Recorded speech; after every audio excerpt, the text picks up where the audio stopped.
You're listening to Heritage Radio Network.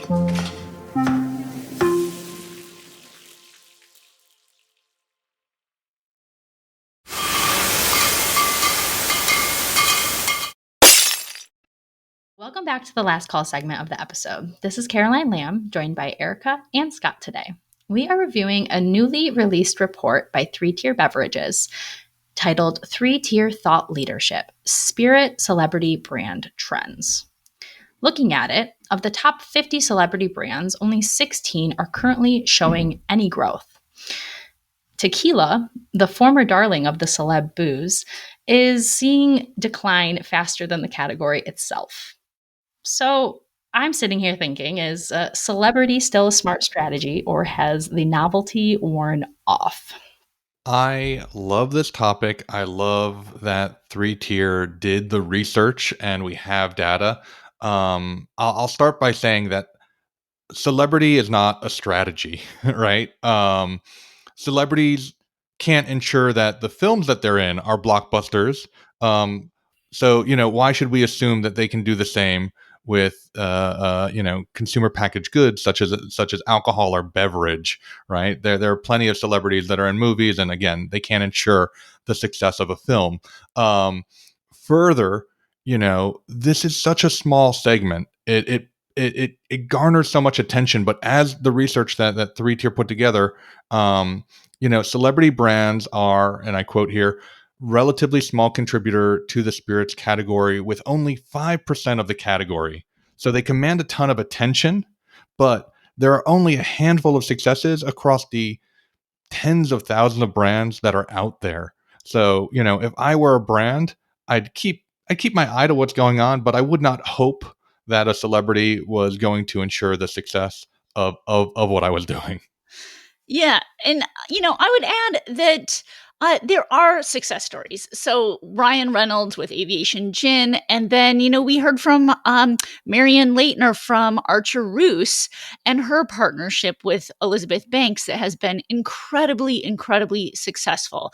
But both of those examples are not a situation where the brands just, pasted the celebrity face onto all of the advertising. This is a brand strategy where the celebrities became deeply involved in the marketing of these products, so much so that they're actually the sort of chief creative officer roles, really digging in and helping to further develop and disseminate what's going on with the brand. There are other examples of lighter touch celebrity involvement with brands like, Sarah Jessica Parker with In Vivo, which similarly has been pretty successful. But I think, to Scott's point, it really is the exception rather than the rule. Just saying like, hey, we're going to get a celebrity. That's what we're going to do. And they're going to do all the work. I think also keep in mind that it's probably very expensive, either through equity or payments, that you're going to have to involve this celebrity partner. And, is that the best use of your funds? Or could you develop out a really robust social media marketing brand strategy, all of those sorts of things that, go into brand development? Would those dollars be better spent creating something that was independent of a celebrity, that was not reliant on their ongoing goodwill from the public, which, as we've seen in several cases, can go south? So I think that, it's not something that I would recommend, certainly unless there was a sense that a celebrity could be deeply, deeply invested in the brand alongside the founder in some way. Absolutely. I have a small anecdote from the wine aisles of the Midwest. I find myself in wine aisles pretty often, given my job, and talking to people who are in the aisle shopping while I'm doing inventory or something along those lines.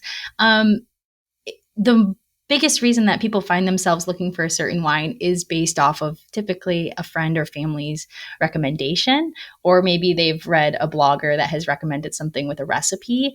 And looking at the celebrity brands that I see on the shelf, just in my experience, they don't move as quickly as a a lot of brands on the shelf. And so I think about this pretty often when I see the shelf talkers with the celebrity face on them and the wine is gathering dust. I'm wondering, I think that this is kind of falling a little bit out of, I don't want to say fashion, but it's falling out of favor in terms of who we trust with our buying power, if that makes sense. So that's all we have time for today. Thank you for joining us on the Business of Drinks. Please follow us on Apple, Spotify, now YouTube, or wherever you're listening. Tap the notification button so you do not miss anything. And definitely share us out on social if you like this episode. It really helps us. Finally, if there's anything you'd like us to cover on the podcast, please reach out. We are on Instagram, LinkedIn. We are checking our messages there, as well as our email, podcast@businessofdrinks.com. We'll talk to you next time.